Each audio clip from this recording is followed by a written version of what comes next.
నా పేరు గీత. మాది హైదరాబాద్ ఔట్‌స్కర్ట్స్‌లో ఉండే ఒక చిన్న పల్లెటూరు.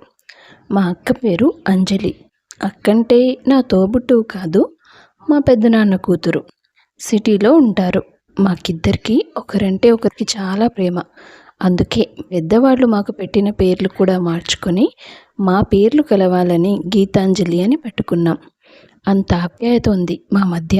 మీకు ఇంకో ముఖ్యమైన క్యారెక్టర్ గురించి చెప్పాలి. అది ఎవరంటే మా బావ పార్దు. మా మేనత్త కొడుకు. తను ఇక్కడే మా ఇంటికి 10 ఇండ్ల దూరంలో ఉంటాడు. చిన్నప్పటి నుంచి బావంటే నాకు చాలా ఇష్టం. కాలేజీకి వెళ్ళడం మొదలుపెట్టాక తనే నన్ను ప్రతిరోజు కాలేజ్ దగ్గర డ్రాప్ చేసేవాడు. నా మనసులో మాట చెప్పాలని ఎన్నోసార్లు అనుకున్నాను, కానీ ధైర్యం వచ్చేది కాదు. అంజలి అక్క మా ఊరొచ్చినప్పుడు కొన్నిసార్లు మా బావ అక్క కలిసి మాట్లాడుకోవడం నేను చూసేదాన్ని. నాకు భయం వేసేది, ఎక్కడ వాళ్ళిద్దరూ ఒకరినొకరు ఇష్టపడుతున్నారో అని. అయినా అక్కకి తెలుసు నాకు పార్దు అంటే పిచ్చి అని. నా డిగ్రీ పూర్తయ్యాక ఓ రోజు మా అమ్మా నాన్నలు నా పెళ్లి ప్రస్తావన తీసుకొచ్చారు. నాకు భయం వేయడం మొదలెట్టింది.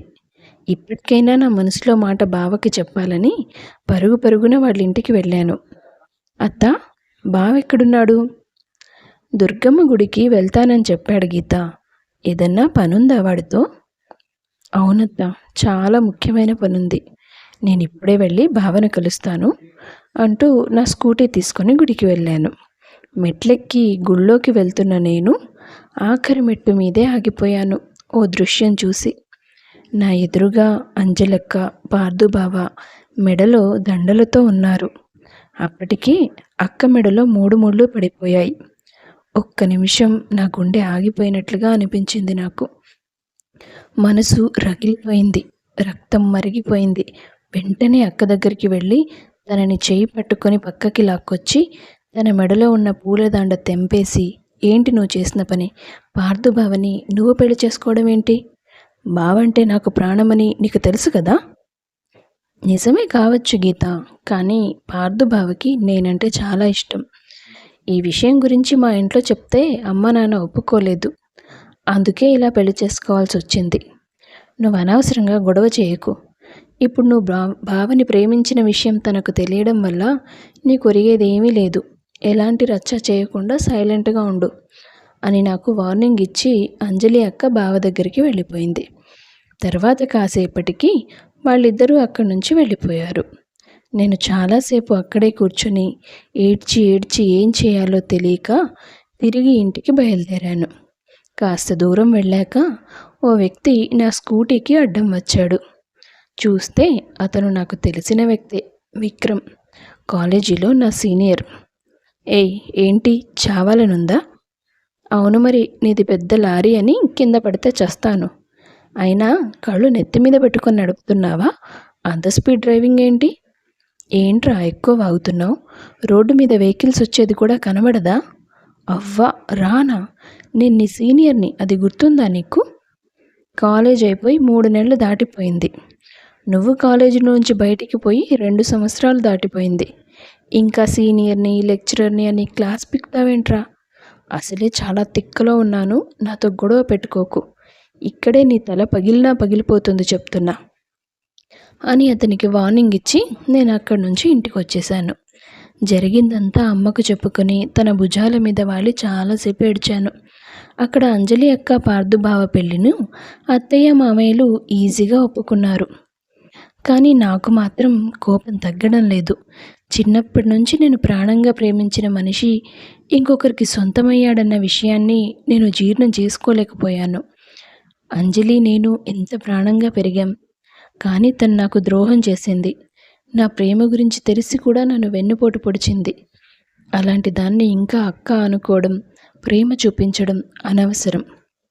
ఎంతైనా మా అమ్మ కడుపున పుట్టలేదు కదా, అందుకే నన్ను మోసం చేయడానికి దానికి అంత ధైర్యం వచ్చింది. ఏదో ఒకటి చెయ్యాలి, వాళ్ళిద్దరినీ విడదీయాలి. అయినా విడదీయడానికి ప్రయత్నిస్తే అది అంజలి పసిగట్టేస్తుంది. విడదీయడం కాదు, అంజలిని చంపేసైనా సరే నా బావను నేను దక్కించుకోవాలి అని నిర్ణయించుకున్నాను. తర్వాత వారం రోజులకి మా అమ్మ నాన్నలు నాకు పెళ్లి సంబంధం తీసుకొచ్చారు. ఏంటమ్మా ఇది? నేను బావను మర్చిపోలేక బాధపడుతుంటే మీరు నాకు పెళ్లి చేయాలని పంతం పడతారేంటి? మీ బావ పెళ్ళయిపోయింది తల్లి. వాడిక తిరిగి నీ జీవితంలోకి ఎన్నటికీ రాడు. నువ్విలాగే వాడి గురించి ఆలోచిస్తూ ఉంటే ఏమైపోతావో అని కన్నవాళ్ళుగా మాకెంత భయం ఉంటుంది. ఇప్పుడు పరిస్థితి ఎలా ఉందంటే వాళ్ళ మధ్య చిన్న గొడవ జరిగినా నువ్వే అక్కస్సుతో ఏదో చేశావని అన్నా అంటారు. వద్దు తల్లి, ఇప్పటికే నీ మనసు ముక్కలైపోయింది. పైనుంచి నిందల పాలు కూడా అవ్వొద్దు అంటూ మా అమ్మ నాకు నచ్చజెప్పే ప్రయత్నం చేసింది. ఇలా చెప్తే వినేలా లేరని అబ్బాయిని చూసి నచ్చలేదని వంక పెడదామని నిర్ణయించుకున్నాను. ఆ తర్వాత రోజు పెళ్లి చూపులు జరిగాయి. నన్ను చూడ్డానికొచ్చింది ఎవరో కాదు, విక్రమ్. నేను తనతో కాసేపు పర్సనల్గా మాట్లాడాలని పెరడు వైపుకి తనని తీసుకెళ్ళాను. ఏయ్, ఏంటి నువ్వు? ఆ రోజు కాలేజీలో నాకు ప్రపోజ్ చేసినప్పుడే నేను నిన్ను రిజెక్ట్ చేశాను కదా. మళ్ళీ ఇలా పెళ్లి చూపుల వంకతో వచ్చి నన్ను పెళ్లి చేసుకుని దక్కించుకోవాలని చూస్తున్నావా? మహాతల్లి, నాకంత అవసరం లేదు. మా వాళ్ళు నన్ను బలవంతం చేసి తీసుకొచ్చారు. ఎటూ నువ్వు నేను నచ్చలేదనే చెప్తావని నాకు తెలుసు. అందుకే ధైర్యంగా వచ్చాను. తన సమాధానం విన్నాక నేను కాసేపు ఆలోచనలో పడ్డాను. అప్పటికే నా మనసు అంజలి మీద పగతో రగిలిపోతుంది. ఈ సమయంలో నేను అంజలికి ఎలాంటి హాని తలపెట్టినా ఖచ్చితంగా అందరికీ మొదటి అనుమానం నా మీదే రావచ్చు. దానివల్ల బావ జీవితంలోకి వెళ్ళే అవకాశం నాకుండదు. అదే ఒకవేళ నేను ఇతన్ని పెళ్లి చేసుకొని ఆ తర్వాత అంజలికి ఏదైనా జరిగితే అప్పుడెవ్వరికీ నా మీద అనుమానం రాదు. కొంతకాలం నా భర్తగా ఉండడానికి విక్రమ్ని ఒప్పించే ప్రయత్నం చేయాలి అనుకున్నాను. చూడు విక్రమ్, నీకు నేను ఆ రోజే చెప్పాను, నాకు మా పార్థు బావ అంటే చాలా ఇష్టమని. ఇప్పుడు తనకి మా అక్కతో పెళ్లి జరిగిపోయింది. మానసికంగా నేను చాలా కృంగిపోయి ఉన్నాను. నువ్వు చేస్తావా చేయవా అనేది పక్కన పెడితే నేను ఒక సాయం అడుగుతాను. నీ వల్ల అయితే చెయ్యి. ఏంటి గీత అది? ఈ పెళ్ళి జరగనిద్దాం. కొన్నాళ్ళు కలిసున్నట్టు నటించి ఆ తర్వాత మనిద్దరికీ పడట్లేదని వంక చూపించి విడిపోదాం. అప్పుడు మా వాళ్ళు నా మీద ఇలా ప్రెషర్ తీసుకొని రారు కదా. నా తలరాత బాగోలేదని సరిపెట్టుకుంటారు. సరే, నువ్వు చెప్పింది కూడా బాగానే ఉంది. కానీ పెళ్ళంటే చాలా ఖర్చులుంటాయి కదా. నీకు హెల్ప్ చేయడానికి నేను చాలా మనీ లాస్ అవ్వాల్సి వస్తుంది. దాని గురించి నువ్వేం టెన్షన్ పడొద్దు. ఎలాగో మా వాళ్ళు కట్నంగా నీకు డబ్బులు ఇస్తారు కదా, అవన్నీ నువ్వే వాడుకో. నాకు ఒక్క రూపాయి కూడా అవసరం లేదు. మనం విడిపోయాక కూడా ఆ డబ్బులు ఇమ్మని నేను అడగను. దీనివల్ల మా అమ్మ నాన్నలకు మనశ్శాంతి దొరుకుతుంది. నాకు కొంత ఒత్తిడి తగ్గుతుంది. నీకు డబ్బులు కలిసి వస్తాయి. ఏమంటావు? సరే, నువ్వింతగా రిక్వెస్ట్ చేస్తున్నావు కాబట్టి ఓకే అన్నాడు విక్రమ్. ఆ తర్వాత 15 రోజుల్లోనే మా పెళ్లి జరిగిపోయింది. విక్రమ్ వాళ్ళది కూడా మా ఊరే కాబట్టి నేను అనుకున్నట్టుగా అంజలి మీద పగ తీర్చుకోవడానికి నాకు అవకాశం దొరుకుతుందని నాకు ఇష్టం లేకపోయినా బలవంతంగా అతని చేత తాళి కట్టించుకున్నాను. ఇక అప్పుడు మొదలుపెట్టాను నా వేట. అంజలి ఎక్కడికి వెళ్తుందో, ఏ టైంకి వస్తుందో అన్నీ కనుక్కోవడం మొదలుపెట్టాను. ఎలాగోలా తనని చంపి నా కసి తీర్చుకోవాలని రకరకాల మార్గాలు వెతకడం మొదలుపెట్టాను. చివరికి ఎవ్వరికీ తెలియకుండా ఒక పాయిజన్ బాటిల్ కొని దాచిపెట్టాను. ఎప్పుడు అవకాశం దొరుకుతుందా అని ఎదురు చూస్తున్న నాకు ఓ రోజు ఊర్లో చుట్టాల ఫంక్షన్ ఉండడంతో అక్కడికి మాకు పార్థుబావ వాళ్ళకు కూడా పిలుపు వచ్చింది. నేను విక్రమ్ అక్కడికి వెళ్ళేసరికి అంజలి బావ ఇద్దరూ ఆల్రెడీ అక్కడున్నారు.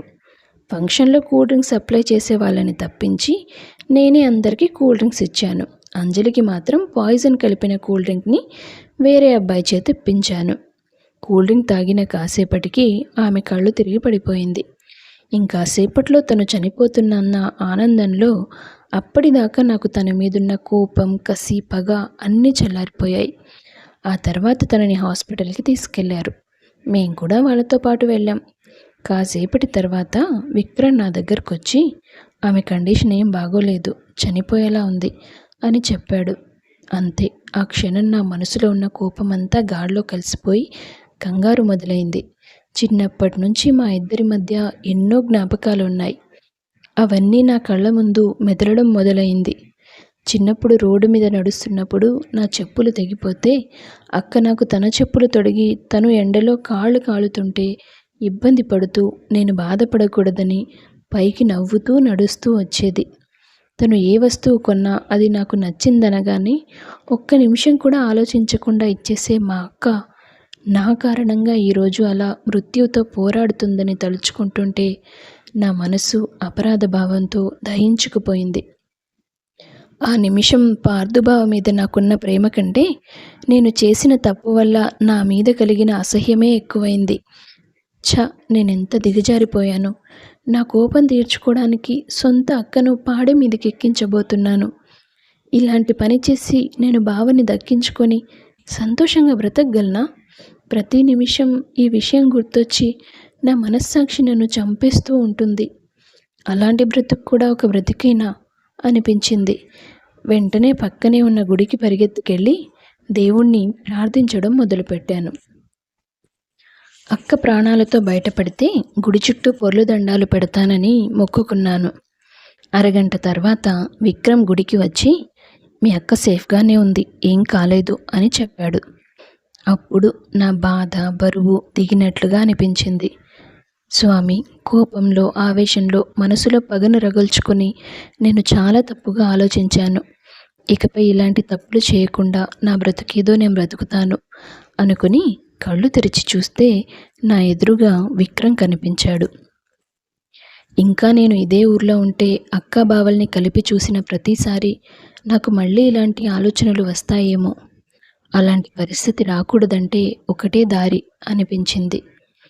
విక్రమ్తో, విక్రమ్, నిన్నొకటి అడగాలనుకుంటున్నాను. ఏంటి? పెళ్ళై నెల రోజులు కూడా కాలేదు, అప్పుడే విడిపోదామంటావా ఏంటి? అందరికీ డౌట్ వస్తుంది. అది కాదు విక్రమ్, జరిగింది మన ఇద్దరి దృష్టిలో ఇప్పటిదాకా బొమ్మల పెళ్ళి. కానీ ఆ పెళ్ళిని బ్రహ్మ వేసిన ముడిగా భావించి మనిద్దరం కలిసి ప్రయాణం చేద్దాం. ఏమంటున్నావు గీత? అవును విక్రమ్, మనం కొత్త జీవితం మొదలు పెడదాం. నీకు ఇష్టమేనా? ఎవరిని పట్టుకొని ఏం అడుగుతున్నావు? నేను ఎప్పుడో ప్రపోజ్ చేశాను నీకు.